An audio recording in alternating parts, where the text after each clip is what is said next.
Alright, so now we will unbox the birthday gift we received. There were a couple of other options by Youth to People and Kosas. The VIB Rouge had the option of Charlotte Tilbury one, but it wasn't available in the store. So this was the option I liked, the Moroccan oil.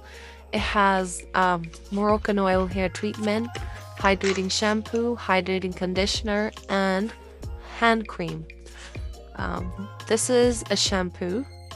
This is the conditioner, and there's a little box that contains the bottle of Moroccan oil treatment, and then this small sachet of hand cream.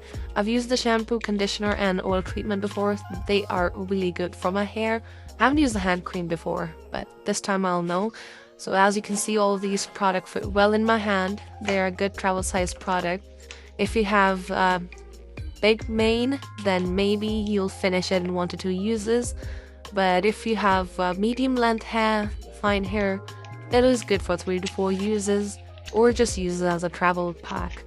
Yeah, so this is the bottle of oil treatment, and let me know if you'd like to know more, and if you have anything to share in comments, and stay tuned for more content.